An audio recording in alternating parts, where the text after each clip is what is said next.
Welcome back to the Your Everyday Strength podcast. My name is Josh Sternberg, and if you're just joining us here for the first time today, thank you very much for being here. If you are returning, also thank you very much for being here. I do appreciate you. Today, we have the very lovely Lily Riley as our guest. I'm going to hand it straight over to her, throw her straight in the hot seat. She's going to tell us who she is, what she does, all the rest of it, and then we'll just kind of let it flow from there. So, Lil, take it away. Thanks for having me first up. Um, so my name is Lily Riley. I am a powerlifter from Brisbane, Queensland. I'm in my 12th and final year of powerlifting this year. Uh, and this year is a big one. So we're finishing up with competing over 10 different countries in 12 months. Fucking hell. 10 different countries Yes. Yes. just this year. Just this year. That's insane. How many have you hit so far? Because we're in June, so we're halfway through the year already. Yep. Three down. So you've still got another 7. Yes. Yes. And honestly, I'm open to more if opportunities arise. Oh, shit. Okay. All right. Well, I want to sort of start. We'll go back and then we'll kind of work our way through this. Um, First things first, how long have you actually been powerlifting for? Because you've been around for a fair while. Yeah, so this year's my 12th year. I started when I was 19, so I did a novice competition when I was 19 years old. And I did my first actual sanctioned competition maybe like 2 years after that. But yeah, I've been powerlifting for 12 years now. What was it back then? Because and I know, like, especially within Australia, maybe not so much the rest of the world, but Australia, like, powerlifting's probably only really become more popularized in the last maybe, I'll say 8 years, 8, 10 years. Like, it's somewhere around Yeah, there, a little bit more popular. yeah. What was it back then that actually got you into it? Um, so I'm from Bundaberg, so it's only a small town.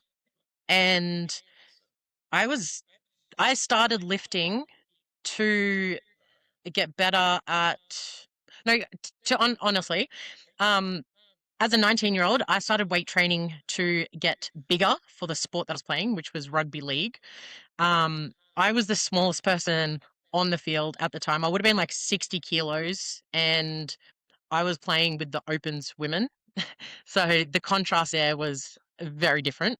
Um, I was quick, but I just didn't have the mass behind me to take these hits. So I started doing weight training to put on size, to get stronger, to be able to keep up with these girls. And what kind of just happened is one just started overtaking the other. I started falling in love with the lifting aspect of it, and my love for football and like team sports kind of started to take away. Um, I was just training in the gym by myself. So imagine seeing like a 19-year-old with uh, eBay knee wraps sitting there wrapping my own knees by myself. I have no idea what I'm doing, but I've seen everyone else online doing this stuff. And I would have had like a Harbinger, like weight belt and everything as well. Yes. And and these two powerlifters, oh, sorry, three powerlifters. I'm not sure if you're familiar with them. Josh Wiseman, Carmen Wiseman, Billa Hamilton. They were all like OGs back in the day, but they're all from Bundaberg as well. So they were all competing in like Pro Raw and everything back in the day as well. And they came up and approached me and was like, "Wait, you squatting like 120, 130 kilos by yourself with terrible form." But they were genuinely like very impressed with it. So they kind of just took me under their wing and um, just started giving me like tips, advice, and then they recommended that I go down to Brisbane and do my first powerlifting competition. They all came down with me, supported me through it, and that was my introduction to the actual world of powerlifting. And yeah, kind of just took off from there. I love that because I know that there's obviously the misconception, and we all know this around powerlifters look like these big, scary individuals. Most of the Yeah. dudes are big, bearded, tatted up, all the rest of it. Some of the girls are just as fucking jacked and scary and all the rest of that. But it always seems to be that anytime I've spoken to anybody about like how they got into powerlifting or anything like that, it was, and I was very similar. It was having other powerlifters within just either a normal gym or whatever, just coming up to them and being super friendly and just being like, hey, even if, as they said, your technique sucked at the time, hey, you know what? You've probably got some potential here. Let's like dive in on this. Yeah, absolutely. And because of that experience that I had when I was coming up into it, I'm always making sure that I'm that person for anyone else as well.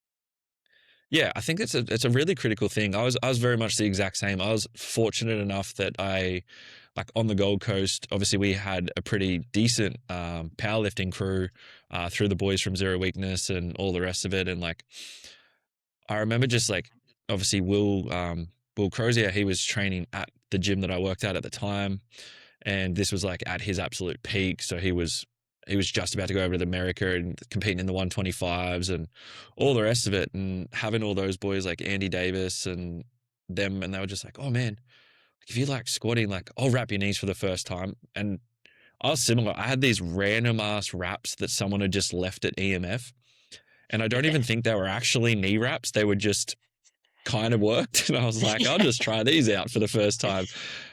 They sucked. They did not work. And then Andy gave me a pair of Lily Bridges straight off the bat. He's like, oh, here, just try these out. And then you can just have them. I was like, oh, Yeah. that's so nice. If you haven't got the experience with knee wraps, you know any better. So yeah, No. and until you obviously try something, you can actually feel the benefit from it. Oh, yeah, absolutely. I just stuck with sleeves at the start for as long as I Yeah. could. I remember that getting my first pair of sleeves because I was training at a gym at the time, way back before even EMF was a thing called Hold Your Own, which was Nathan Wallace's gym. So that Yes. was kind of like the OG introduction to powerlifting for me within that area. Just running one of Sebastian Orb's Thor's power program adapted. Um, Yep. and I didn't have sleeves, was just squatting bare knees and all of it. And one of the guys was like, why don't you just try a pair of sleeves? Try that out, see how that feels. I was like, this feels much better. Yeah. I actually didn't really even touch sleeves until like 3 or so years into my powerlifting. I was just straight up naps the whole entire time. It's just because um, everyone else that I was looking up to, that's what they were using. I didn't take into account that I'm a beginner and I had to learn the basics of how to do a squat properly. I just wanted to do what everyone else was doing. So yeah, I completely bypassed the whole sleeves and raw squats altogether. But I don't necessarily think that's a bad thing. I think it's kind of just whatever you get introed to. And like back then, it wasn't nothing that we have now, like nothing that is available now was as widely available back then Yeah. from resources, social media, any of that sort of stuff. It was all just kind of the big guys in the gym or the strong people around you were just doing these things. Yeah. Absolutely. So you mentioned you're going to do 10 comps this year. How many comps have you done total over your time? Have you ever I looked calculated on it? I looked on open powerlifting, but not all of them are there. Just on what's on open powerlifting, I think it's maybe like 30 to 35. However, that doesn't include like I've done 2 novice comps. I've also done like a lot of like expedition stuff, like being a guest lifter and stuff like that that haven't actually been on open powerlifting. And then I also have done a lot of Highland Games competitions in the mix there too. So competition wise, there's got to be like at least 50. Which is fairly high in comparison to like other Yeah. people for that amount of time. I feel like the usual in the powerlifting world is like 2 to 3 comps a year, Mm. where I'm looking at doing 8 minimum. How have you found that? Like, I'm assuming you didn't start straight off by like just cranking comp after comp after comp. How have you actually found that over the time? Because I know a lot of people will hear that and go, how the fuck are you actually doing that? And, staying prepared, staying peaked, all the rest of it. Run us through a little bit of like the actual history as you sort of like worked your way through it and actually started to build up to doing that many competitions in a year and how you've done it, really. Yeah. I don't know. I think it all started in 2022.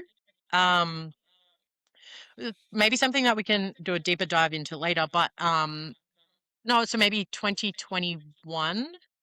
I was just coming back from kidney cancer, so I took 2020 off completely, like no competing, and then I made my comeback into powerlifting after being sick in 2021, and I think it was I don't know, just competing. It just you get it like a whole completely different aspect and like view on life in general after you go through something like that. And for me, competing is my favorite thing in the whole entire world.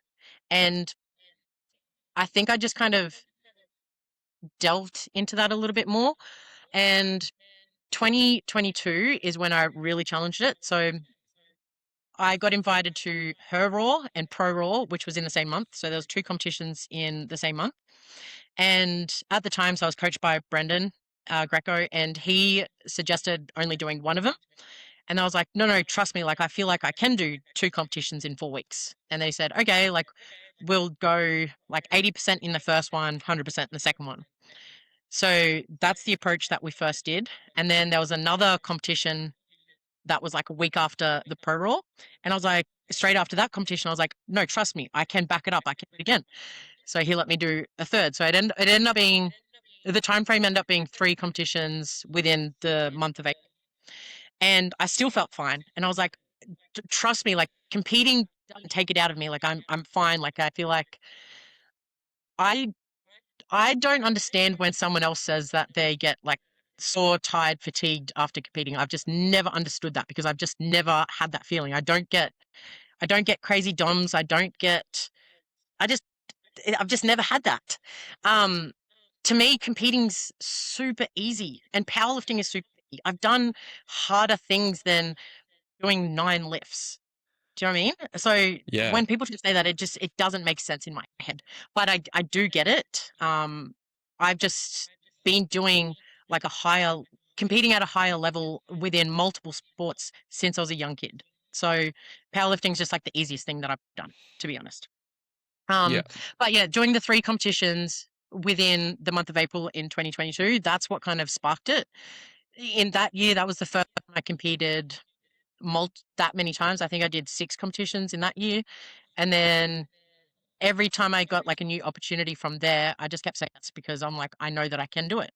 Um, and then now I keep going in to each year with the mindset of, okay, I'm probably just going to do 2 or 3 competitions this year. And then just try getting like the better numbers, having an off season, doing all of that stuff, the stuff that we know that works. Um, but then cool opportunities keep popping up. Like this year, all of these competitions are completely paid for. People are flying me over to different countries and paying for my flights, accommodation. Why would I say no to that? So I'm just using this as it's the coolest experiences ever that I'm never going to get back. I'm not too fixated on what the numbers are. I'm more fixated on creating really cool experiences and enjoying my life as a professional athlete because when I retire, I'm never going to be able to get this back again. So that's kind of like where my headspace is at. Um, if they were just like local competitions doing it back to back, I wouldn't really bother. But if I'm getting flown around, meeting cool people, connecting with athletes all around the world, that is everything to me. And I'll continue doing that. I love that. I think there's a few really key points within there that I'd like the fact that you highlighted. You're not as fixated on the numbers. For you, it's more about the experience of actually competing because I'm sure a lot of people who would, and you even touched on it there that like you understand that potentially having an off season could allow you to then continue to progress those numbers up. Not that you've been short on progression. Anybody who's watched over the last for as long as I've sort of followed along and watched your journey, which would have been around that 2022 mark roughly, to see you still progress like year on year on year on, even though you're doing all these different comps and everything like that. I think that's a really key point is that like, okay, cool. Could you maybe have progressed a little bit more if you'd taken more of a break? Yeah. But as you said, like you're never going to get the opportunity to travel some of these places. And like I know following along on Instagram and things like that, like I've seen you go to some random ass countries to just go and lift. I was watching one of the videos and the couldn't understand a single word anyone was saying in the stream or anything like that. I think it was, I don't Russia, know, it would have been maybe. so yeah, right. I swear would yeah, Russia probably. Um, Yeah, and just like getting that experience is especially in powerlifting because powerlifting isn't a sport that's really renowned for having pro athletes that actually get paid or get flown around to do these things. A lot of it is self-funded, so it makes yeah, sense that most people are only likely to do maybe 1 to 2 comps a year or 3 comps a year at most if they're they're local comps and then they're doing nationals or like IPL Worlds this year is in Las Vegas and uh, Kiva's actually going to go over to that, so I'm going to go with him. And I was like, that's yeah. my That's cool. first international comp as a coach. Um, but to actually have that ability as a powerlifter is so rare. Yes, and I'm very aware of that as well. So I do want to make the most of it. And coming into this year, knowing that this year is going to be my last year, I really had to take a step back and decide what I wanted to do. Do I just want to put everything into finishing on a high, that high being finishing on, the biggest numbers that I possibly can? Or do I just want to travel the world and, make the most of all of these experiences? And that was a no-brainer to me to kind of lean into that. So, and like traveling is my favorite thing in the whole entire world. So I've been to 35, nearly 40 countries in my whole lifetime. And that's the most special thing to me in the world is like experiencing different cultures and connecting with people. All of that is my favorite thing in the world. And I get paid to do that whilst doing the other thing that I absolutely love, which is powerlifting. So, and yeah, so I'm very excited for this year. Yeah, that's fucking sick. I love that. And it's like, it's so cool to see you actually be able to capitalize on those opportunities because, I mean, we already said it. Like, it is rare, but the fact that you're able to do it and sort of combine all of your greatest loves together, there's not a single Exactly. person ever that would be like, oh, I'm not going to do that. It's Yeah. like, I'd fuck, if I was getting paid to go to another country, I'd be on that flight tomorrow. I'd straight up be going to do that. Um, Yeah, but absolutely. I do want to touch on because like you kind of briefly mentioned it that coming post cancer, your mindset really shifted and your perception of probably like doing hard things was really put into perspective of like powerlifting's as you said, it's 9 lifts total in a competition in comparison to battling cancer. Like that's not really a hard thing to do. How much of that did you really like lean into coming back and getting back into lifting? Good question. I feel like I'm still trying to figure out my headspace around all of that still. Um, I didn't even think about any of these changes, like with my mindset in those first couple years. I think I just had my head down as if cancer's going to come back tomorrow. So I've got to try and do and see and be as much as I can within this time frame. And I literally lived every single day as if cancer is going to come back tomorrow. And that's only really kind of died down recently. And now that that's kind of died down, I'm kind of getting a little bit of a better understanding of like how my mindset is kind of works around that.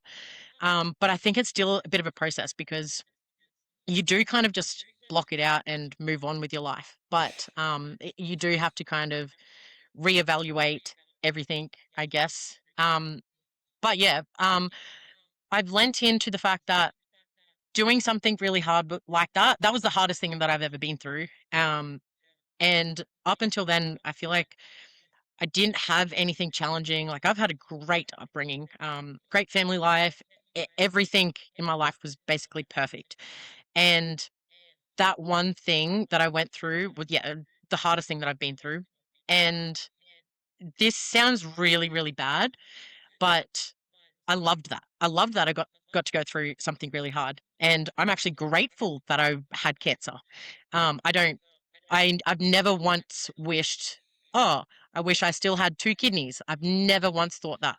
I'm really, really am grateful that I got to go through something hard like that because everything else in my life is so easy. It really is. Um, but anytime a challenge arises, I won't shy away from it. I'll take that on head on because I know the impact that that's going to make on my life and on me as a person. And that's what I always say: just do hard things. Hard things are good. 100%. I'm very much of a very similar mindset, and I don't think it sounds bad at all for you to actually be able to sit there and identify and say like that you are grateful for having something like cancer. Some people might hear that and go, "What the fuck?" Like that's a weird thing to say, but at the same time, going through in my late teens like some pretty severe mental health, attempting suicide, I've often said me attempting to take my own life was the best thing I ever did because everything that has happened as a result of that decision has put me into the place where I am right now, has given me opportunities that I don't think I ever would have had, has changed my mindset around so much, and has made me grateful for so many of the little things along the way that maybe sometimes we do take for granted. But it kind of shows you that, like, hey, if you can overcome this, like, fuck, you can overcome a lot. Yes. Yes. And it's, yeah, it is a testament. Like you see all the time, pro athletes or just anybody who achieves really great things. And you hear the stories from everybody from, David Goggins, Tony Robbins, professional athletes all over the world, how they have such a tough upbringing and that actually instills in them the resiliency, the strength, the ability to actually continue to push on through hard things. Yeah. This is maybe you've never thought of it. Do you think you'd be in the same spot now had you never had cancer? I think about this all the time. Nope. Not at all. Um, the person that I was pre-cancer, I I drank a lot, I partied a lot, I I didn't value my health as much. In many ways, I'm a completely different person, and yeah, I do think about this all the time. So that's why that's like just another reason why I am grateful that I went through it. I think that's really cool. I genuinely do. I think that that's like a really amazing mindset to have because like it's never an easy thing. And I've put stuff out about this online at the moment. Currently, my dad's actually going through cancer. Um, for What type the of past cancer? couple of months. So he's got advanced stage 4 lymphoma. Oh, So sorry to it's hear. it's pretty it's been a pretty hectic time. Obviously, I'm not the one experiencing it, but I'm sure everybody around you also becomes affected within that sort of Yes. that cycle because it does affect everyone really, not just the person who's going through it at that point in time, but just to see, like, I know myself that even just the little things of like you realize sometimes you do take things for granted, and just being able to sit around and hang out with my dad for an afternoon and watch the footy, like really making the effort to go and do that. Yeah. Whereas like Yep. previously, I might not have. I might have just been like, "Oh, it's all good. Like we'll catch up for the next game, or we'll catch up soon, or something like that." Like, and I'm sure there's been plenty of times where you've sort of done similar and been like, "No, fuck. Like, that's not guaranteed. I'm Yeah. gonna go Yeah. do this now." Yeah. And how shit is that? And it wouldn't just be you, like everyone does this. But why Mm, does something bad have to happen for us to like take a step back and think that way? And I've done the exact same thing. And I think about this all the time. One of my cousins, she passed away a few years ago now, but a couple weeks before she passed away, she was in Brisbane and she messaged me to catch up. And I just said that I didn't have the time. I definitely could have made the time, but that always plays in my mind. And she passed away a couple weeks later, you know? And you'll probably go through the same thing. If you don't make that time for it now, you're never gonna get it back. yeah, does, like it does, and that's something I've definitely had to sit with, Yeah. and work through. And fortunately, I talk to my psych and we talk about this stuff all the time. But just actually be like, what? I had this conversation with someone else and they'd recently gone through a loss themselves of someone close to them. And I was sort of talking with her about it. And I was like, I feel like a piece of shit because I used to get annoyed if my dad like would talk and just say like dad stuff. And now I'm Yeah. like, nah, like you really do appreciate the more little moments in life. Um, Even if it is just a bit of a shit talk and getting to have that time.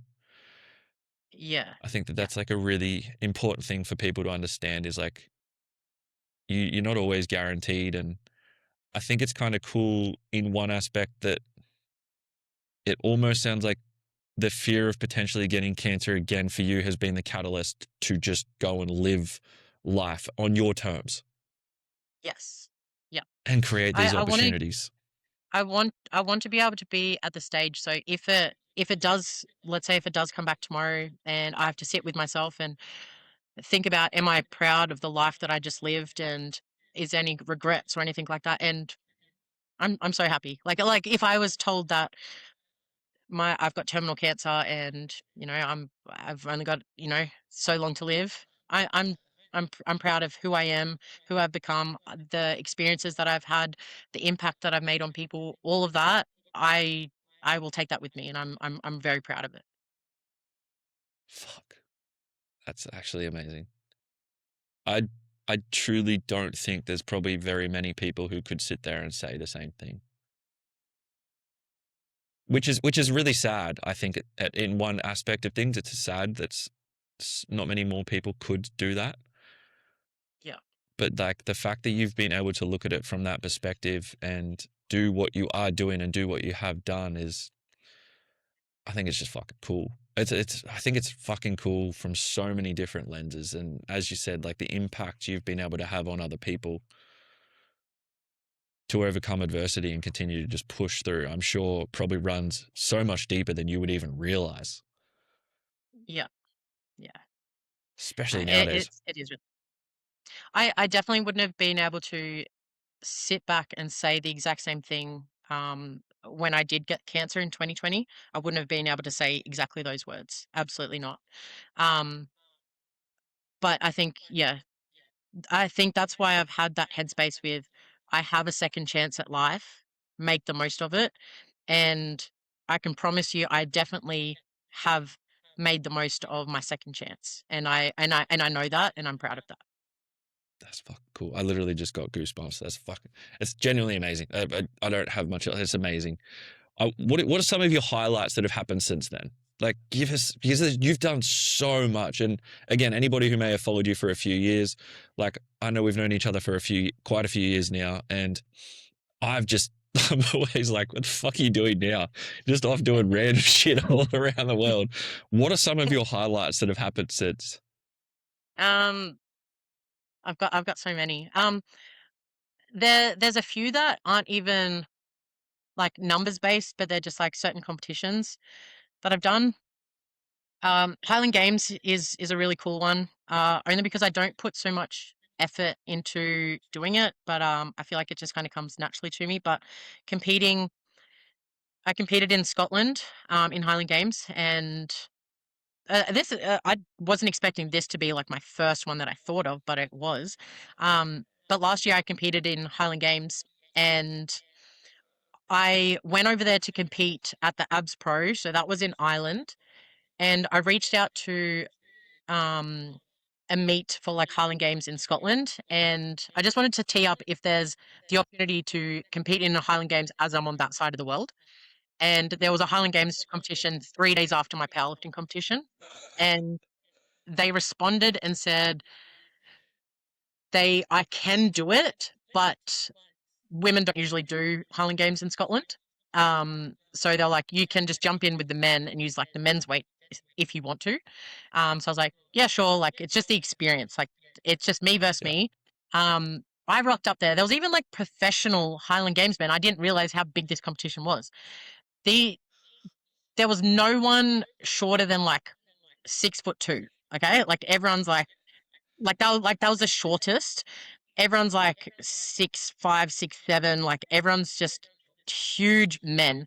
And um, I rocked up there, and the weights for the men are like pretty heavy, like really heavy. And um, the coolest thing about that was how many women were in the crowd, and this is like their first time they're watching a female do Highland Games, like in Scotland. So the impact that I made on the women there and encouraging them to take part of the sport was the coolest thing ever.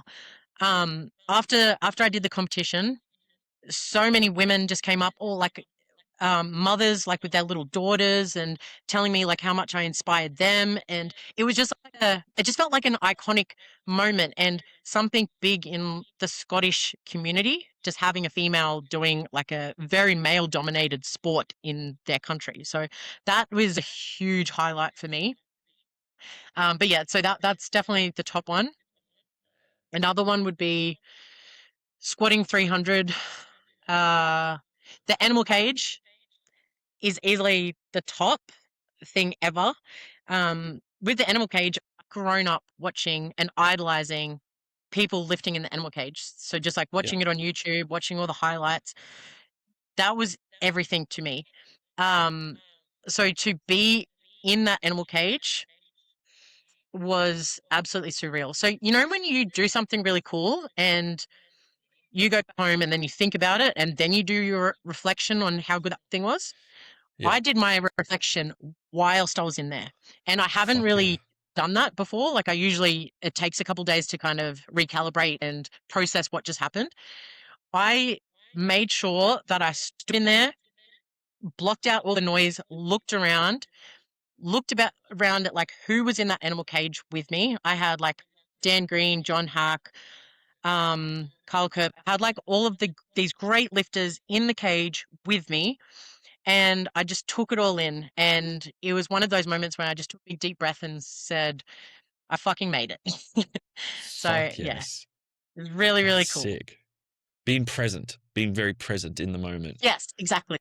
Yes. It's again, it's something, it's a skill that a lot of people lack. Um, and we do oftentimes overlook things or certain achievements. It's very easy for someone like yourself, I guess, who is, I would say, is quite a high achiever and has achieved quite a lot of great things. It would almost be very easy for you to just look at that and be like, oh, yeah, cool, ticked it off, on to the next. Yes, But to absolutely. actually be able to sit in that, and because you've done the animal cage a couple times now, haven't you? Yeah, this year was the third time. Yeah, yeah, there you go. Um, like to actually be able to sit in that and just soak it in, I guess, Yeah, is yeah, fucking cool. yeah. And I've really only learnt how to do that in the last year or two. And exactly what you said, I've recognized that I don't process or take it all in until like a couple days or even weeks later to process like what I just did. So I make that my mission is like when I'm somewhere, take it all in. I'm never going to be able to do this again, and appreciate what's in front of you. What shifted in your mind for that to happen? Um, Honestly, something completely random and probably doesn't really relate, but it did help it. Um, I listen to like a lot of like self-development podcasts and books and stuff like that. And I'm not too sure where I got this from, but maybe like 2 years ago, um, my anxiety was just getting like through the roof really bad. And one of these anxiety tools or like a help thing was to um, just a way for me to practice being present, and that was to like go through like all of your senses and process at the same time. So if let's say if I'm outside, I will touch grass, so feet on the grass, but I try and go through different all of my senses. So I'll try and look for something green. I'll feel the grass in my toes. I'm trying to feel if I can feel like the pulse in my thumb, um, the wind in my hair. What smell can I smell? And I'm trying to do all of these things at the exact same time. And then I'll try and listen to certain sounds. So, can I hear a bird on this side? Can I hear a bird on this side? And those little things are making me feel present right now. And that become super, super addictive that I started doing it every single day. And this has been one of the best things that I do for my anxiety. And even when I'm having like a conversation with you, like um, public speaking and having these conversations is actually terrifying for me. But I will, I'll start using these things whilst I'm talking to you, and it actually does help. It allows me to be patient, and I'm not thinking about all of the external things because as as humans, as athletes, when do we actually get to be present? And as athletes, I'm always thinking about that last training session, that last competition, what went wrong, what went good. Or I'm thinking about that next competition. These are the numbers that I want to hit. What am I making enough money to go do this? Or anything that's in the future. We're never actually present. So just doing these little things just grounds you and teaches you to be present. So those are the little things, but it's kind of just developed into these bigger things, I guess. No, it's that's a really like that technique in itself is something I utilize quite a lot. That helps me to ground myself. And I was taught look for five things, hear four things, smell three, or like it's Yep. feel three or something like that. It's like it runs down a scale. It's like an actual there Yeah. is an actual thing Yes. designed by some psychologist somewhere. But even Yep. just in itself, like being able to identify and sit in there and be like, okay, cool. Can you hear birds? Perfect. Bringing yourself into that present moment is definitely it takes time. Like it takes practice. It's the Yes. same as anything. It takes practice, and there is so many. And I guess I more focus on athletes more than anything. So many athletes will talk about visualization, presence, gratitude, all of these different things. Something that happens in the AFL. I don't know if you watch too much AFL, but a lot of the boys actually go out before the game and they walk around the ground barefoot with no shoes, no socks, no nothing. Feel the grass under their toes. And one of the stadiums, for whatever reason, decided to bring in a rule that they weren't allowed on the ground anymore without shoes on. Oh. It got overturned in a week because they were like, no, Yeah. like this is what we need. Like Yes. we're not just walking around on the grass because we want our dogs out. It's like it's a thing. It's an actual Yes. thing to allow Yes. yourself to be in that moment. Um, Yep. but like I'm sure you know this yourself. It is hard. It does take practice and time. And if you've been able to build it up from these smaller moments right up to some of the greatest moments of your life, like that in itself is a skill. Yeah, absolutely. Another practice that I do. This one's actually ridiculous, but on the way to the gym, why this started is if I go through the tunnel, my radio turns off. And so I just get that static noise. And that used to piss me off. So I'd turn it off and then just drive in silence for a bit. Um, but that's a hard thing. Do hard things, try and sit with it. So now I turn up like that static radio as hard as I can. I'm listening to that for 20 minutes on the way to work, on the way to the gym. And that allows me, in my head, I'm practicing being calm in the chaos. So I can still try and process and visualize all of my lifts, and I'm not allowing that to piss me off. It's fine. It's okay. Because when you're out in the real world or you're on the platform, you've got all of the noise, everything going on around you, the exact same thing. You've got to learn how to shut it off. So Mm. just you just need more exposure to it, really. Yeah, 100%. Absolutely. As you said, doing hard things, again, doing hard things is a skill. Learning to be present with yourself is a skill. Learning to have gratitude or visualize or do any of these things, they're all skills that do take time to build. Some people don't want to take the time to do that, and that's okay. Yeah. But when you hear the biggest and best business people in the world, the best athletes in the world, the best artists in the world, like everybody has their thing that they do. And Yes. when the overarching theme of all of those different practices is almost identical, no matter who you talk to that's achieved great things, it probably pays to listen to some of those people. Yeah. Yeah. It's like they're all they're all very different, but they're trying to achieve the same thing, I guess. Mm. Yeah, it's exactly that. It is that presence because as you said, we do get so caught up in what we've done or maybe what we haven't done, and then also get caught up in what we're yet to do.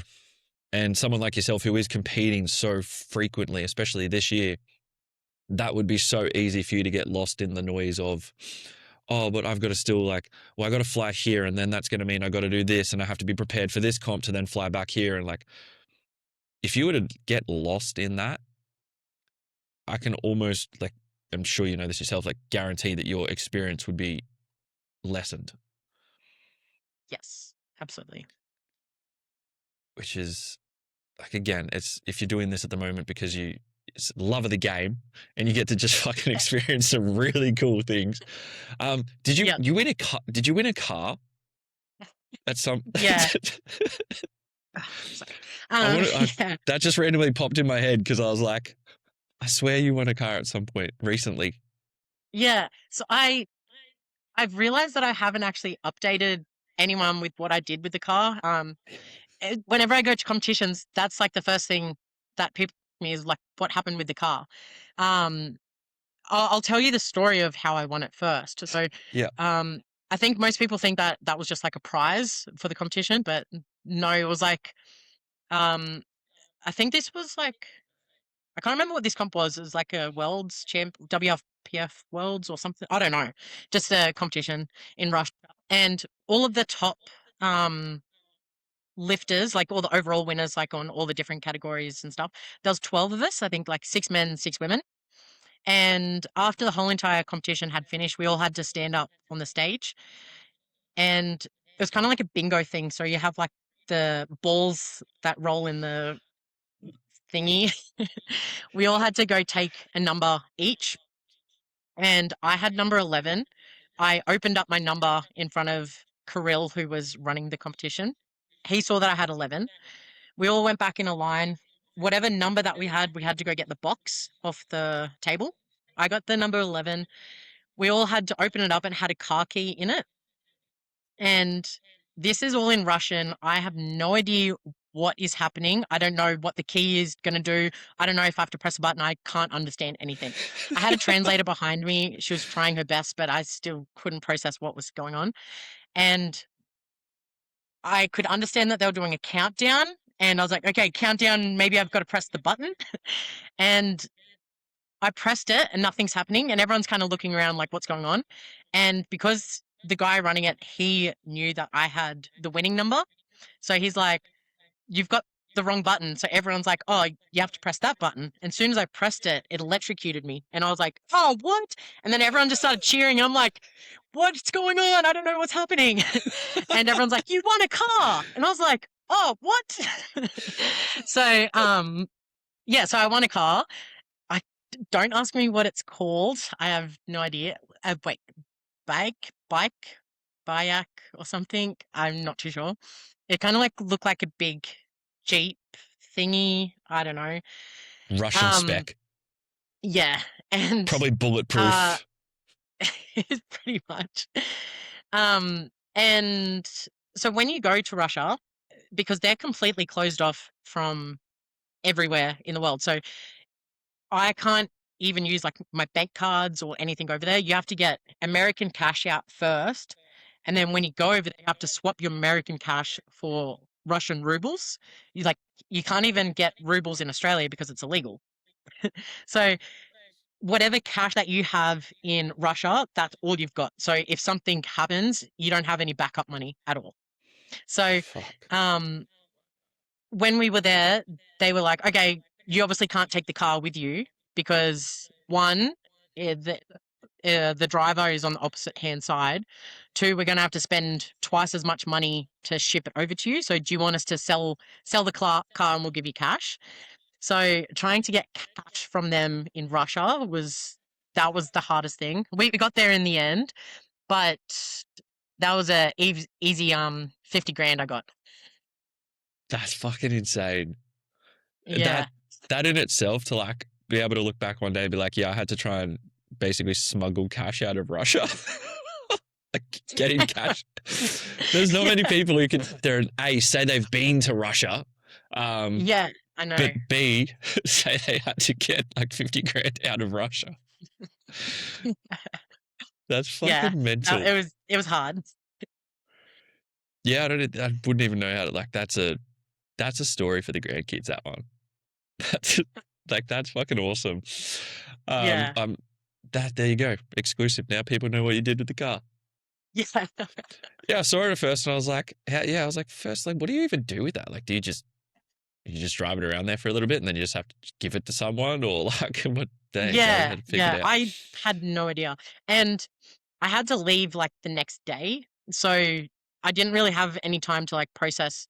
Oh, okay, what am I doing with it? Or I don't know. Yeah, I just left, went home, and they said that they'll try and sort it out later. But I mean, hey, fucking kudos to them for coming in clutch, helping you out, yeah, getting it sorted, doing all that. exactly. If you, for the back end of this year with the seven, what are the countries you're actually going to? Um, I'll get my list up. Um, I'm going to Russia again in 3 weeks, and then 3 weeks after that, I've got Ireland.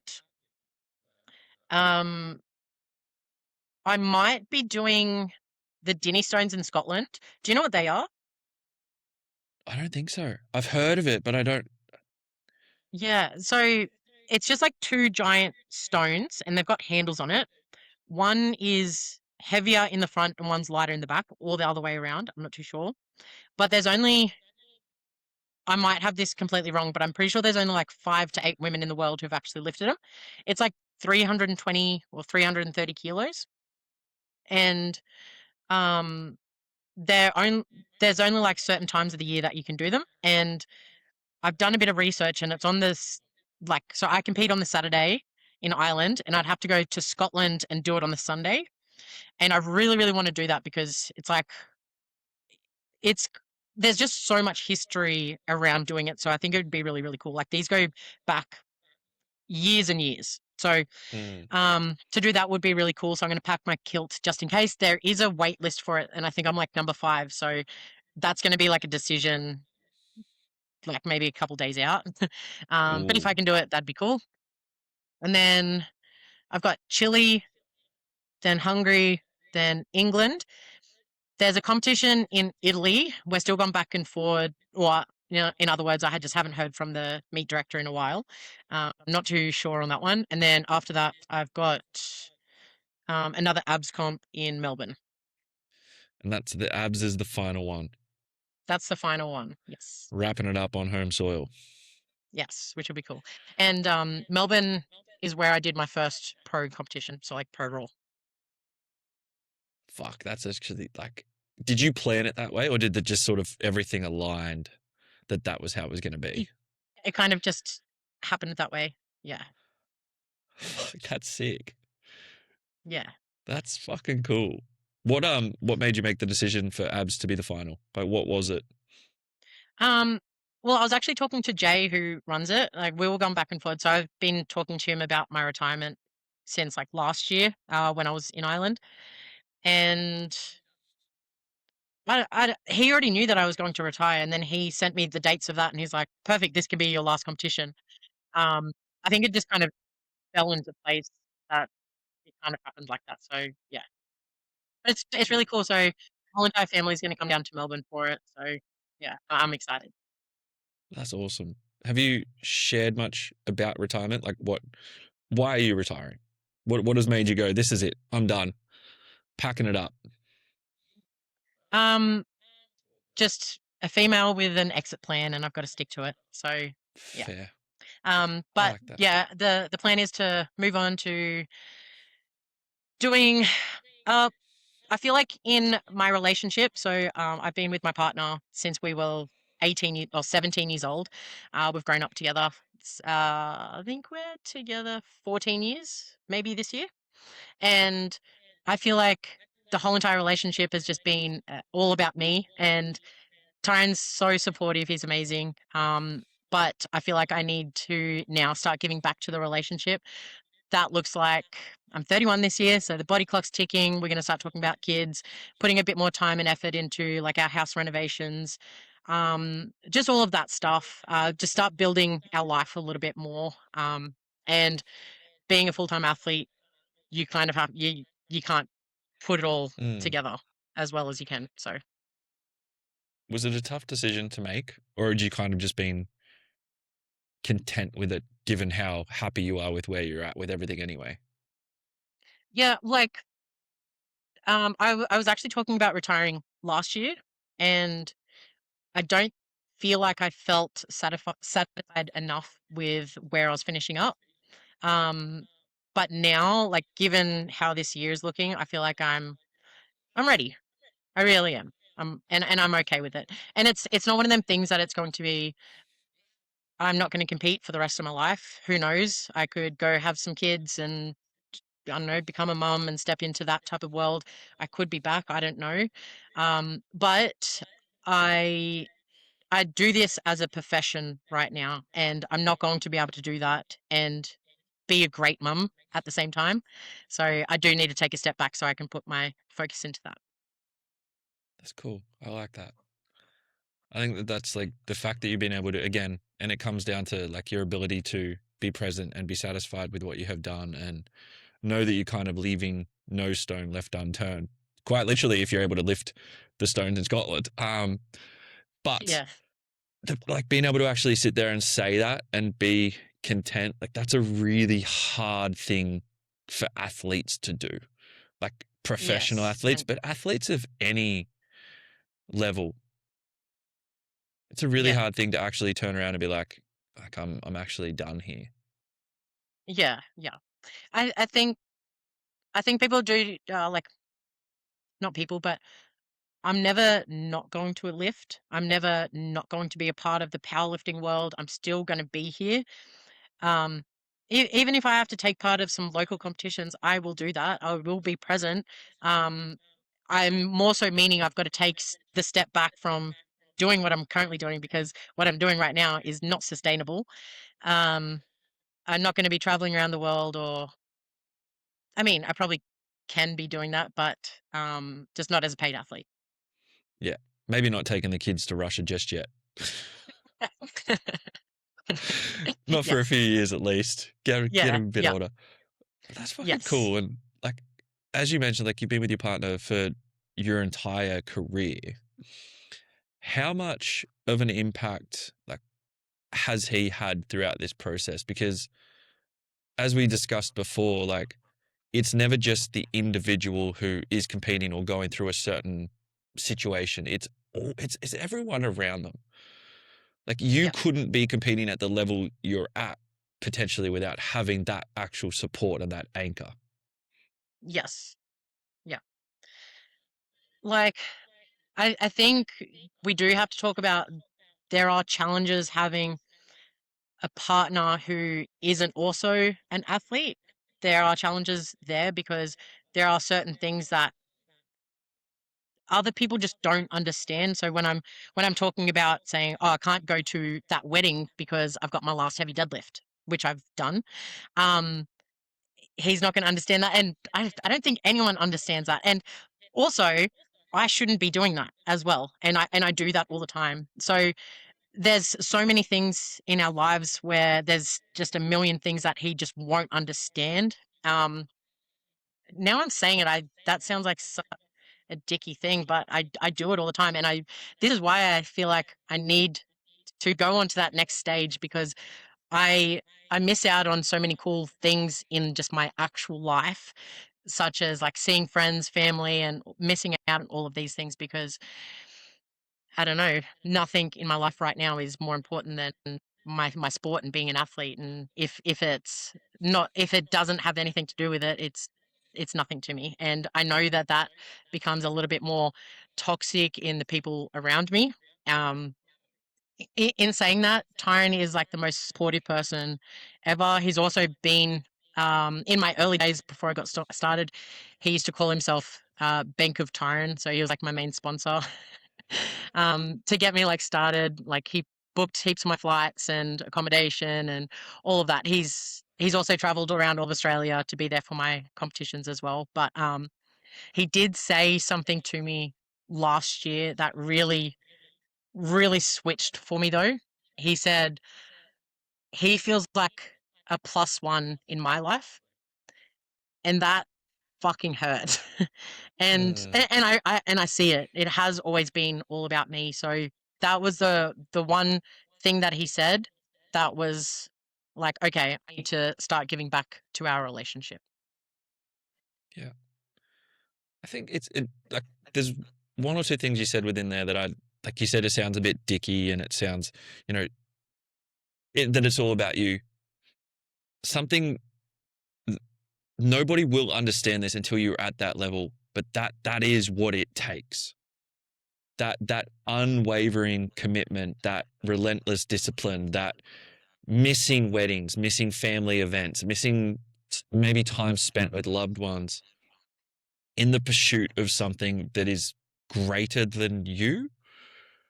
Yeah. That is what it takes. And there's probably not a single athlete around or a single partner of an athlete who wouldn't be able to sit there and resonate with that.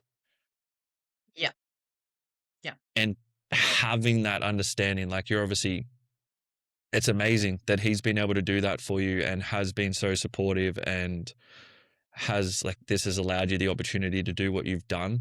And I think it's also like a credit to yourself that you can then identify not only just that, but then be like, okay, cool. Now it's my time to like give back to that and Yes. support those who have supported me throughout the journey. But I don't think it sounds dicky at all because that is quite literally what it takes to be at the top.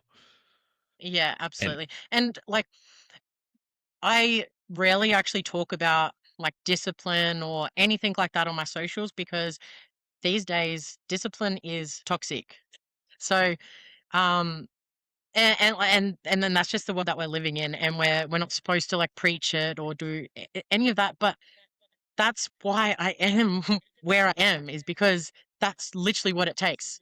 But yeah, I've definitely taken a step back from, talking about these things as much as what I feel like I should, but it's definitely the key aspect of like where I am. yeah, and that's almost a shame because I get it. I understand the aspect of like people do believe nowadays like discipline does get renowned as toxic and like it does have these like negative connotations surrounding it, like sacrificing, and people are like, oh, you shouldn't give up a meal with your friends because you're on a bodybuilding prep or because you've got a comp or you've got your final heavy deadlifts and you can't make it to that event. Like, yes, you should. Like, you Yes. should Yep. because that is what it takes to build anything of greatness. It doesn't even have to be powerlifting. It can be businesses. It can be, there's not a single successful person in this world who hasn't had to make some form of sacrifice in the short term for the long term payoff. Yep. And Yep. I talk about it quite a lot within coaching and things like that, like talking about discipline. And I've also caught myself trying to be like, not get caught up in called toxic about it, but I'm like, no, like it's actually really cool to be disciplined. It's actually Yeah. really like it's a good thing to have such a high. I think discipline is one of the most high levels of self-respect you can have because it shows that you are committed to a cause. You are committed to yourself. You are committed to doing hard things. You are committed to actually following through on what you say you want to do. Yeah. And I think the key word that you just said is commitment. Yeah, it is. Everything's commitment. Like no matter what we do, it's commitment and consistency. Yeah. Yeah. Showing up for a really fucking long time. Yeah. It, even when you Same don't want thing to. day in, day out. Yes. Yeah, and Yep. I talk to people all the time. I moved down to Melbourne, obviously at the start of this year. My routine on the Gold Coast, I'd be up at 3:45, 4 o'clock every morning because the sun rose that early. I'd go to the beach, I'd walk my dog as the sun rose. The sun doesn't rise here until like 7 a.m. It's fucking dark. Oh, yeah. I still get up at 3:45 or 4 a.m. every day. Cold, wet, raining. I work for myself. I work from home. I can work my own schedule whenever I want. But to me, doing that sets the tone for my day.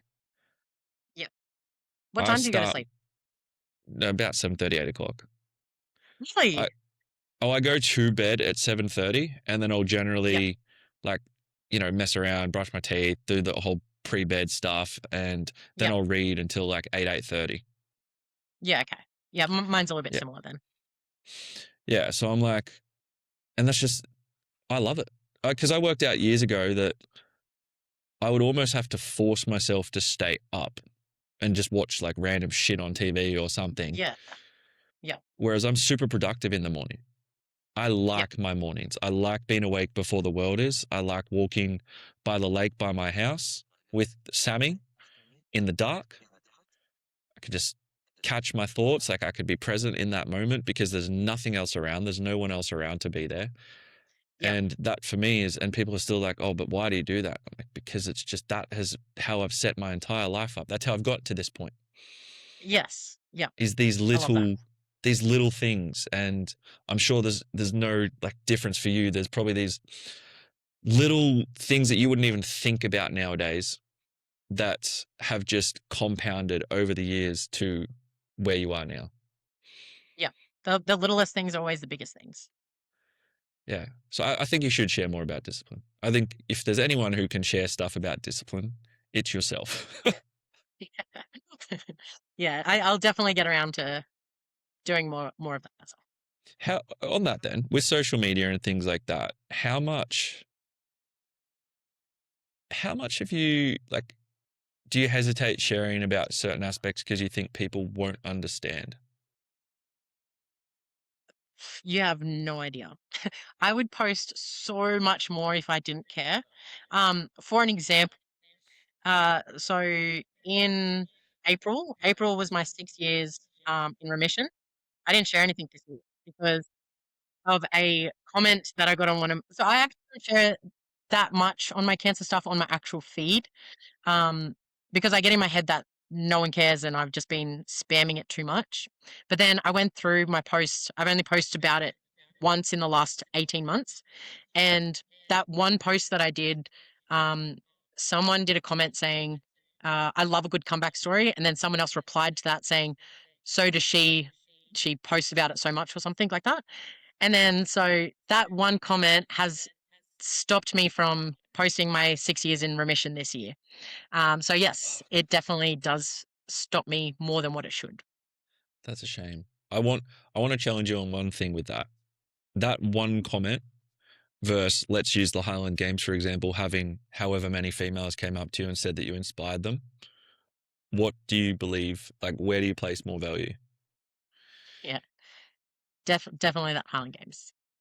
Yeah, I I, think like I've, yeah, it's like I know this. Um, and another great example was when I did the animal cage for the first year. The day that I was in the cage, I met maybe like 6 to 8 other cancer survivors. They all came up to me and they told me their story and how I helped them get through um, their own journey with cancer, or if they had like one going through the same thing. And I know that what I went through and me sharing my story is helping more people than I actually realized. So I do know that and I respect that. But I think just that one comment threw me off, and oh, I just have in my head that everyone else thinks the same way. oh, I get it. Trust me. Like I have almost a very similar story as mentioned with the mental health stuff. I'm very open. I'm very share about it a lot. I'm open to talk about it. I used to be as well, and then I had some people close to me turn around and be like, "Oh, but you don't want to be the mental health guy, so stop posting about it." And I stopped. I didn't talk about it again. But then I also stopped posting at all. I stopped posting anything. Yeah. And it took me a really, really fucking long time. And it took actually a couple of other people making comments, being like, having random people message and be like, oh, thank you for sharing this, or you don't realize the impact this has actually had, or chatting with someone and they're like, oh, I don't know if you remember this, but you put a post up 2 years ago. And that post actually got me to go and see a psychologist and helped me through my own depression. And I was just like, holy fuck, like the impact that we can have that we don't realize in that moment. And there's probably people that I've been able to impact, and I know there's been people that have impacted me that will never know. Yes, absolutely. And But that even if you've saved one person's life, that should be enough. 100%, absolutely. And that's where, for me, I then started to coming back around to being very open to talking about it and having these discussions and launching this podcast and all of these different things, like having these conversations with so many different people, because there's always going to be people that will make snide comments or these different things. And sometimes they will still get to me. And as you said, like they will get to you. Like it's a hard thing to be, and you'd be much more this than I am, but in the public eye, having you like your life is on display quite a lot with social media and things like that nowadays. But it's just having that, like, for me, even if it just helps one person, I'm like, oh, that's enough for me. That I'm good. Yeah. I'm happy with that. And I think that, yeah, I really do hope you continue to share your story and aren't put off by snide comments, by just people who are obviously, it's always an internal reflection of themselves more than an external reflection on you. Because I can personally vouch and say that your story, when I first heard it, inspired the fuck out of me. And I was also really sad the day you scored a 300 because that was like my one goal in powerlifting, and I fucking scored a 293 times Oh, before I wrapped up. And I was just like, I remember seeing it and I was just like, dude, that's fucking cool. Like, that is so cool. I haven't done it where it counts yet, though, so we're gonna try and tick that off this year. You've done it. Like, yes, technically, is it on open powerlifting? No. But like, you'll always be able to say that you've squatted 300. And I believe Yeah, I believe you'll do it in comp. Like, the fucking, yeah, your yeah. determination's I'm there. I'm I'm definitely not as fixated on doing it as much as I was. If it Mm. happens, it happens. But I've got such a big year that if I'm trying to focus on squatting 300, I'm gonna miss out on all the other cool shit that I'm doing. So yeah, if it happens, it happens. Yeah, perspective. Mm. But I mean, you've still done it.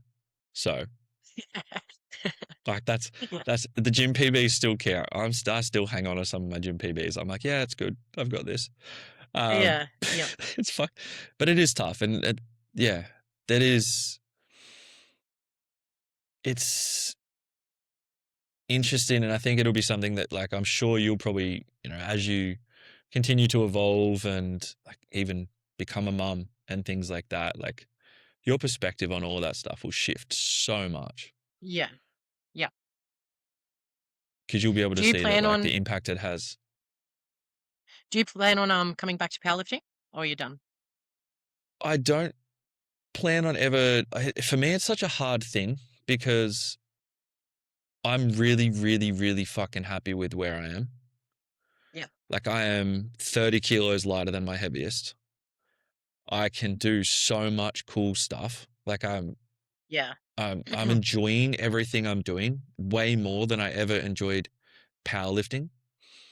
I yeah, fucking love powerlifting. I love being involved in it. I love still coaching it. I love going to the comps. I love getting around everyone. I love lifting. I still deadlift and bench every week at the moment. I'm not squatting as much just with all the running volume, but I'm someone who, if I was to come back, I know I'd probably try and get too fixated on wanting to be where I was. And that yeah, would require me to put on a lot more size again and probably lose all these other aspects of things that I have yeah, gained. yeah. So Absolutely. But my current you goal, look so healthy at the moment, and I feel like you just have this glowing aura about you at the moment as well. So it's been thank you. really cool to see that switch for you. It's definitely been a massive shift. Like, it has been. It's not so much just the external. Obviously, I have changed quite a lot externally. But I think for me, the biggest thing that I identified afterwards was the internal. And when I was at my biggest and my strongest, I was the most mentally unwell. And Yeah. that's just me personally. Like, that's not to say that everybody who gets to be their biggest and strongest, that's going to be their impact. But that, for me, that was where I identified that I was chasing something I perceived that I needed because I wasn't Yes. content with myself. And then when I actually like really started to put the focus back onto like what mattered to me personally, I realized that being that big and that strong just wasn't it for me. Yeah. Yeah. But it's different for everybody.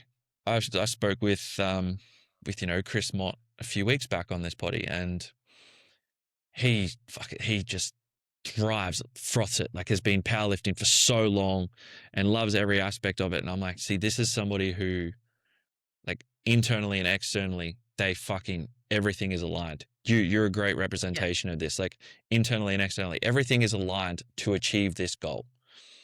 And that's probably why you guys enjoy it so much.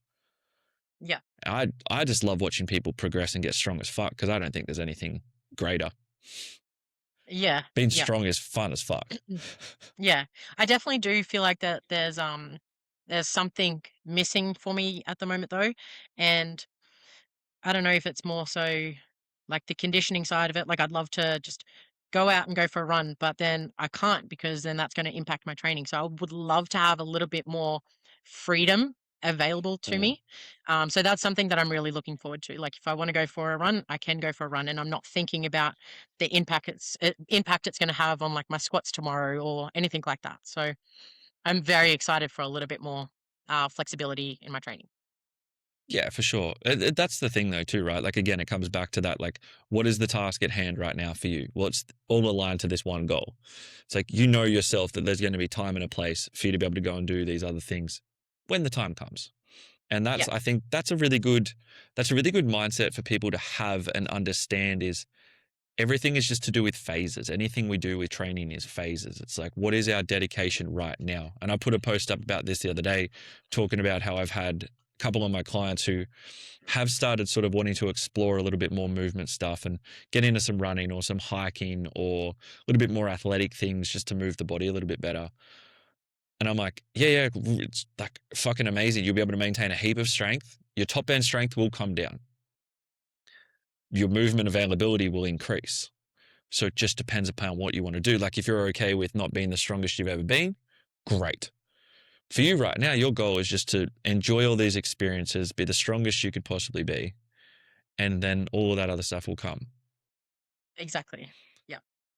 But I mean, in saying that, I did see you do like a seated broad jump the other day or some shit for like 3 something meters. Oh, Zach did a post about it, saying like what the elite level is or something like that. And Yeah, I just saw that as a challenge. of course. I love that. I saw it and I was like, fuck. It's a decent jump. I I don't know if you I follow. impressed myself. I don't know if you follow Blaine McConnell. He's an Sorry. ex Canadian bobsledder or American bobsledder or something like that. The USA Olympic team for bobsledding. Um, he is a fucking freak when it comes to like jumps and sprinting and all the rest of it. If you don't follow him, definitely check his stuff out. But like, he's the guy who I got into like jumping through Yeah. because he does all these like wild seated broad jumps and seated like vertical jumps and all the rest of it. Um, Yeah. but I think it's just really cool to see the human body and how adaptable it is. Yeah, absolutely. Yeah. And I think we need to challenge ourselves in different ways. Mm. And yeah, and I got so much joy out of just doing a seated board jump. Do you know what I mean? And like I want to do more of that. The week after I did that, I ended up booking in a session with Ray, who's a strongman coach. And I was like, I need to do something. I need to jump. Can you just take me through a session? Um, I think I was like, I just had an itch to get moving. So yeah, I think I'm definitely gonna um add more of that type of stuff into my training as well. Yeah, it's sick. It's fun. It's actually so much fun. Yeah, I've not enjoyed my training more than when I've been able to do all of this sort of just like just movement, just getting the body yeah, moving, challenging yep, yourself. It's the exact same thing that you're doing right now. Like you're challenging yourself with overall strength and everything like that. Like it's just a different challenge. Running yeah, for me, I fucking hated it at the start. I started running yep, at 111 kilos. My body hated it. Now that I'm yeah. How running are the around knees? 90 to 95, It's great. Yeah.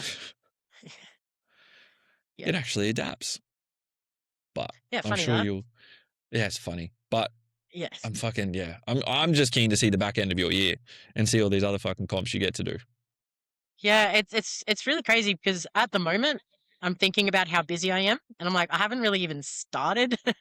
So, um, it's just crazy because there's like very little time in between competitions, and obviously Australia is so far away from everywhere. So I've got to go to a country, come back for like 10 days, go to another country, come back.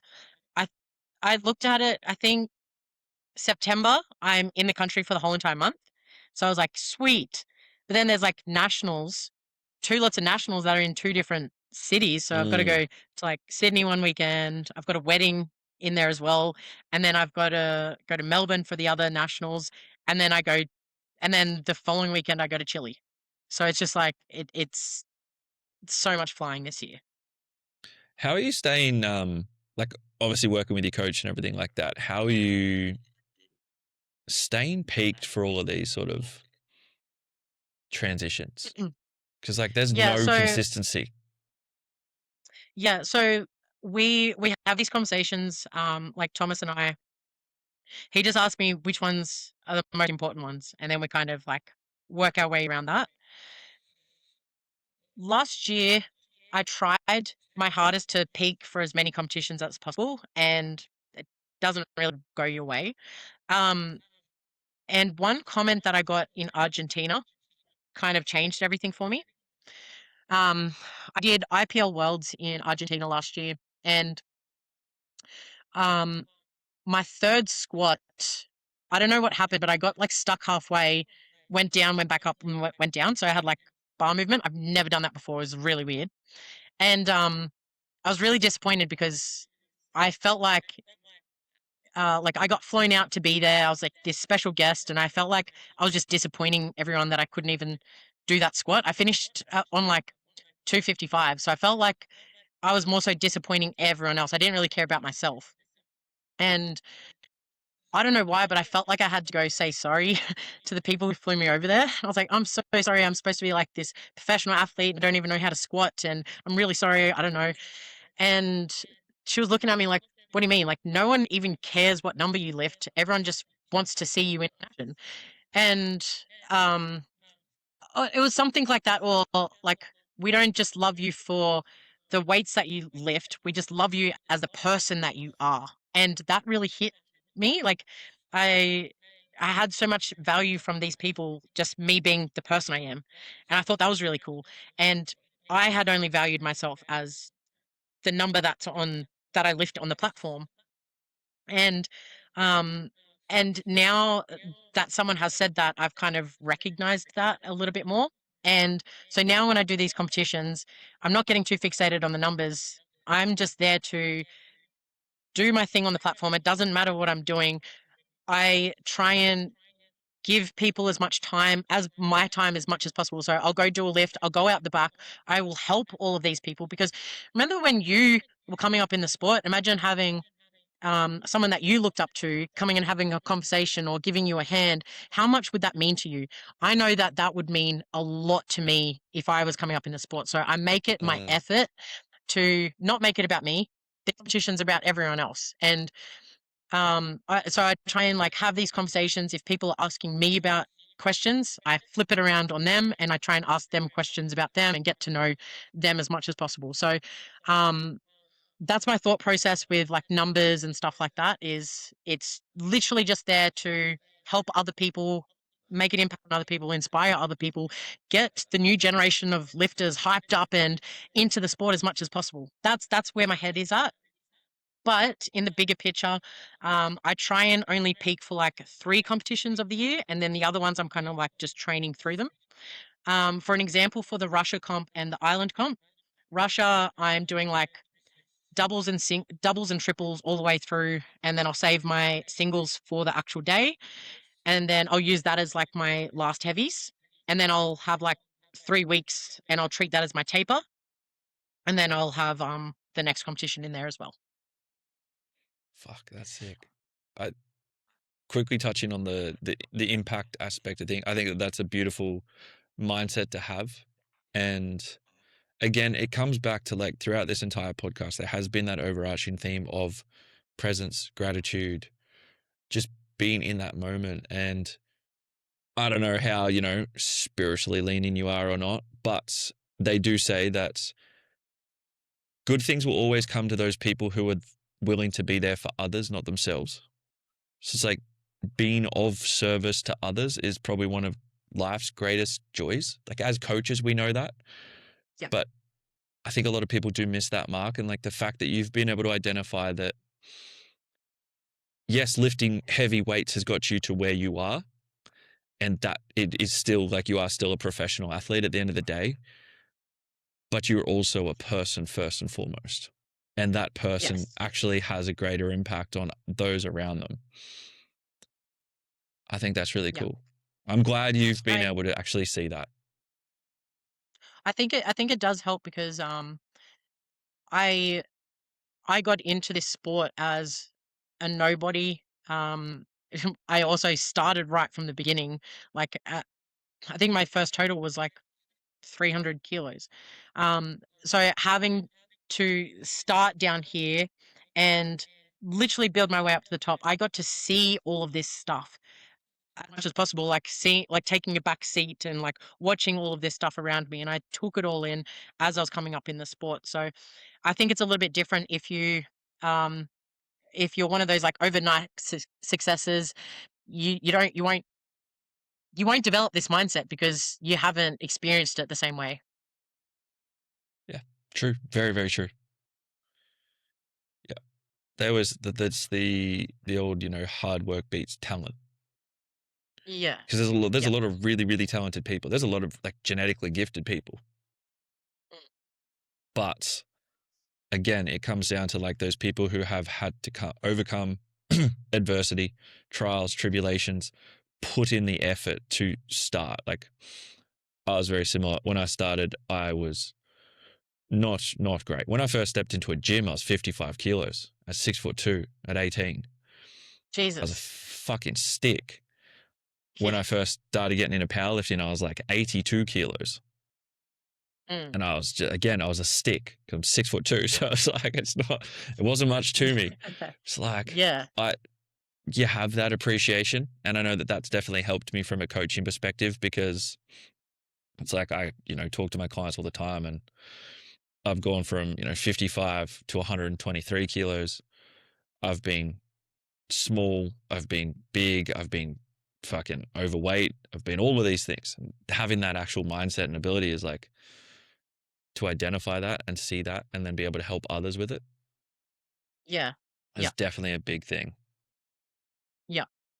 So experience trumps everything. Yeah, 100%. And I mean, you've got a fucking lot of experience now. Yeah. A little Probably bit. more than most powerlifters ever will. Yeah. I was trying to think earlier. I don't know if there's any other powerlifters who have done as many international competitions. Like there totally could be, but I can't think of anyone. Nah, I don't reckon there would be. Because Mm. like even some of the biggest and the best in like the States or Europe, they generally just go to one or the other. They'll go Yeah. from the Yeah. States to Europe or Europe to the States or like Yeah. not really. Yeah. I Well, they're guess definitely not it's just traveling as. different. Yeah, it's different for Australia because we are so far away. Yeah, yeah. That's what I was about to say. Not traveling as long. Like they're not on flights that take days at a time to get to any other Yeah, country.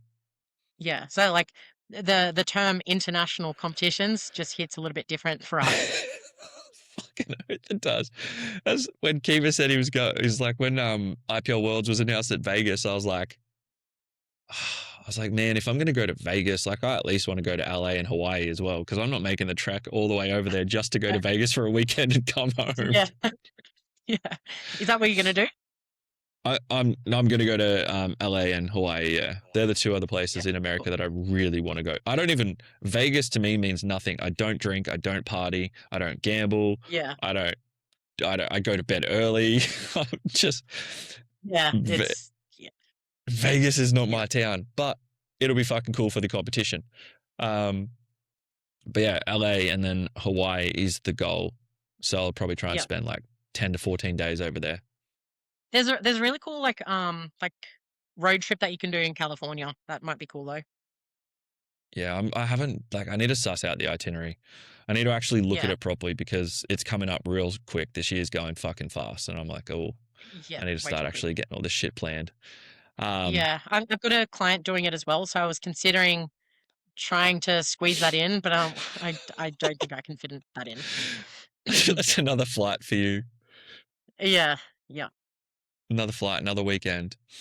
No, yep. there's a fair bit going on, but I think that's. I want to, like, really quickly before we wrap up with powerlifting. You've obviously seen now what it's brought you, the opportunities that have come, and the development of those opportunities. Because we both know that there never used to be any money. There was no professional athletes. There was nothing.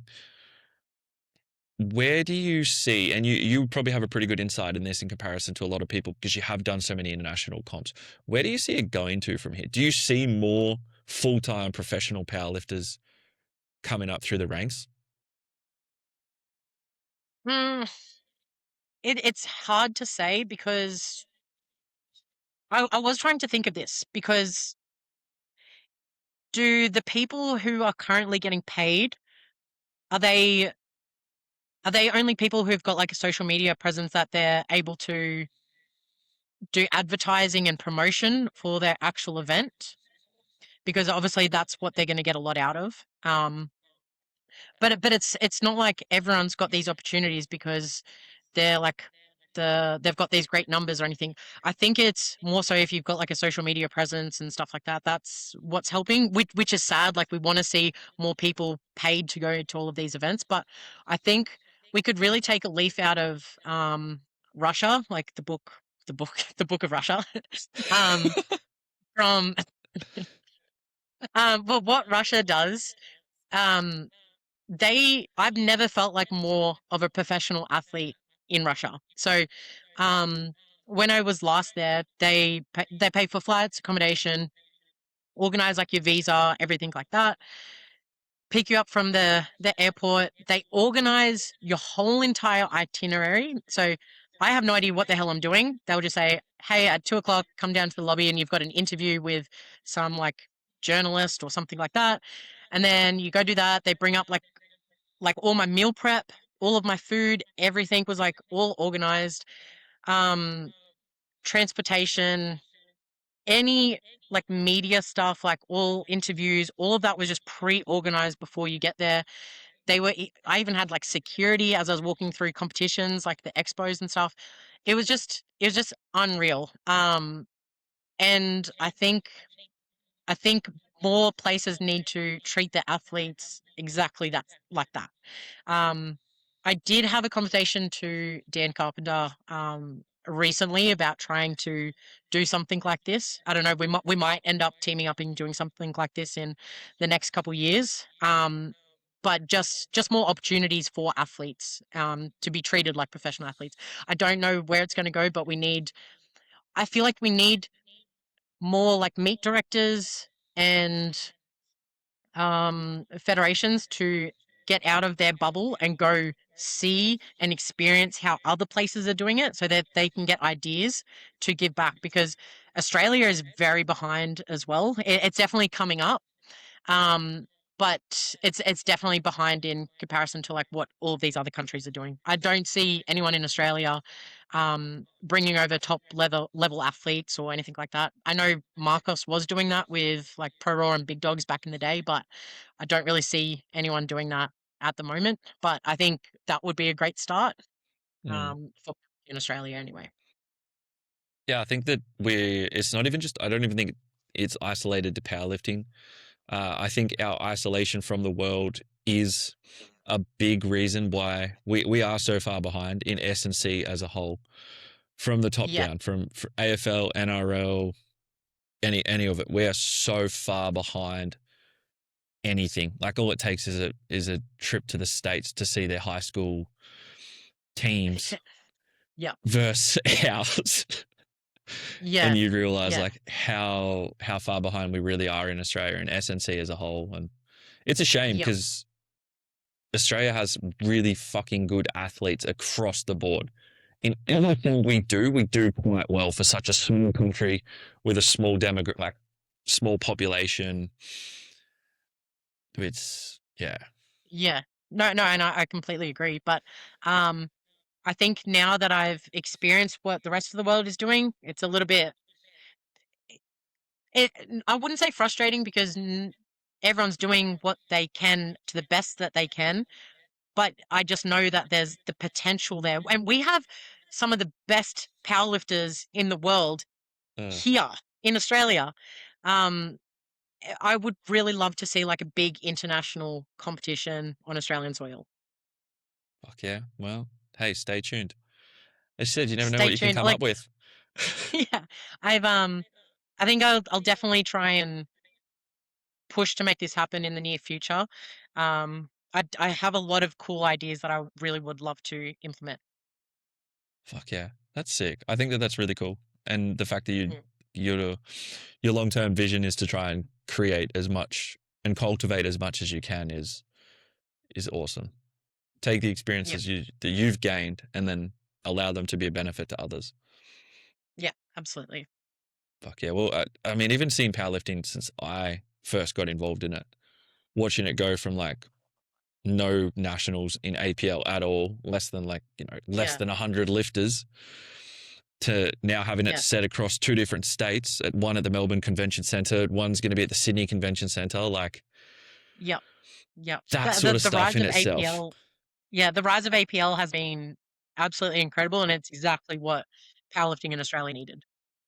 Fuck yeah, that's cool. Yeah, so stick around. APL is probably going to keep cranking, and hopefully that does push the other federations. Maybe not, but Yes, who yep. knows with them? I think it definitely has.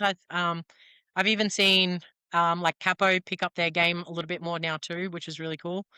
I haven't seen too much from GPC. I'm not too sure what's going on there, but I do see everything else is kind of coming together now. Yeah, it's the old rising tide lifts all ships. Hopefully it just Exactly. keeps improving. So I love that. I Yep. think that that's I think that that perfectly wraps us up here. But before we go, there's three questions I ask every guest. So strap in. Oh my God. No, they're not super hard hitting. The first one, Okay. if you could tell your younger self one thing, what would it be? If I could tell my younger self, um, well, I don't know. I'm I'm like that woo woo person. Like every decision I've made has led me to where I am today. So, um, well, something that I do great today is just saying yes a lot more. So I would probably tell her to start saying yes a little sooner. I like that. I think that's good. It is true. Like obviously every decision we've ever said, I said throughout this has led you to be where you are, led me to be where I am, all these different things. But yeah, I think that that's cool. Yeah, Your question two, your favorite animal? dogs. Okay, Yeah, hundred just percent. that's it. Like dogs over That every single animal in the world. I you have no idea how much I love my dog. Fuck I've got yeah. a pit bull, and she's absolutely amazing. I've got like a million photos and videos on my phone, and like anytime she just does one little thing cute, like if she puts a paw here or something, I'm like, yeah. I just yeah, dogs definitely. No, I agree. I 100%. I'm sitting here. Sammy always sits behind my camera in my podcast, and he just moves Yeah, around his bed with his toys, and I just all this. they're the best. uh, they really are. And then last but not least, what does strength mean to you? What does strength? Oh, that's such a big question. Um, I don't know. I don't know how to answer that. Uh, I don't. I feel like I need a couple days on that one. No, take a second. You can take a second. It can mean anything. It means so many different things to so many different people. Yeah.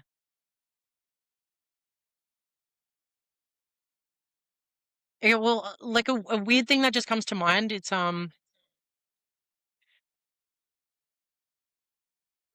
but it doesn't make sense. But the word that I keep going back to is I would intertwine the word belief into strength, is because uh belief is like I have such strong belief within myself that that could mean like physical strength, that could also mean emotional, um anything. I think belief is how I would use the word strength. I love that. That's perfect. That's a perfect answer. Generally, the first thing that pops into your head is that's the answer for people who have answered this question. Yeah, yeah. It's I was funny like, that I'm definitely gonna think about that too much. no, that question trumps so many people, and that's why I love to finish with it. Yeah, yeah. It was a good one. But it's probably like the one thing that we talk about, or you probably talk about in every single podcast is strength. But what is actually the defined word of strength for each person? So I think that's a great question to ask. That was kind of that's quite literally the inspiration behind the podcast was encapsulating what it means to be strong physically, mentally, emotionally, spiritually.